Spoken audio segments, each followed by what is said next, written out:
Wala pa ring hustisya. Yan ang iniit ng Filipino-Chinese community nang batikusin nito ang investigasyon sa kidnap slay case ni bilyonaryo Anson Ke. Pero ayon kay Justice Secretary Boying Remulla, may magandang development na sa kaso. Ang detalye sa agenda report ni Andrea Salve.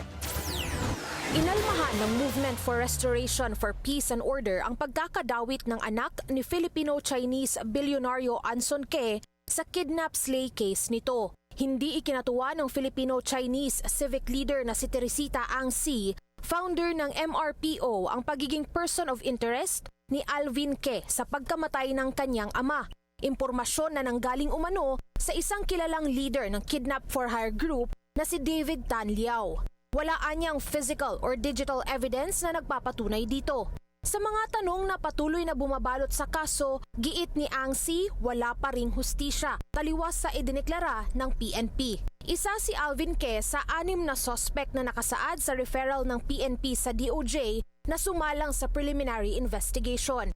Patay na rin ito sa extrajudicial confession ni Liao. Pero paglilinaw ng PNP, hindi natin pwedeng nawalaan lahat po ng statement ni David Tan Liao.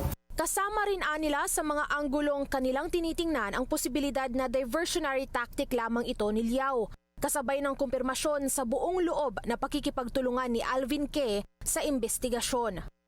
He voluntarily appeared before the AKG. He voluntarily submitted his cell phone to undergo forensic examination with the objective of clearing his name. Tukoy na ng PNP ang 2 pang primary suspect sa kidnap slay case. Sa katunayan, mayroon anilang concerned citizen na nag-alok ng 5 milyong pisong pabuya sa makakapagturo sa kinaroroonan ni Wenli Gong alias Kelly Tan Lim na siya umanong may malaking papel sa kaso. Si Tan ang sinasabing pain na ginamit para maisakatuparan ang planong pagdukot kay Ke. Lumabas pa sa investigasyon ng PNP na naaresto ito noong 2024 sa isa ring kaso ng kidnap for ransom sa isang babaeng Chinese taong 2022. Pero nabigyan ito ng provisional liberty at nakapagbayad ng 300,000 pesos na cash bond. At least 8 kidnap cases ang idinadawit sa kanya. Isa pang Chinese national na kinilalang si Jonin Lim ang pinaghahanap din. Batay sa impormasyong nakuha ng Billionaire News Channel, ito ang kasakasama ni Tan at aktibong tumulong sa krimen.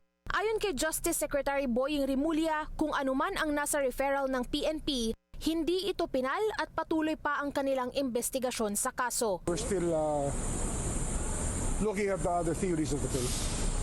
Just to be fair to all the parties, I don't think it's right for me to comment on what I believe to be the truth. Tuloy naman ang panawagan sa hustisya ng naulilang pamilya ni Ke at ng Filipino-Chinese community. Para sa agenda, Andrea Salve, Billionaire News Channel.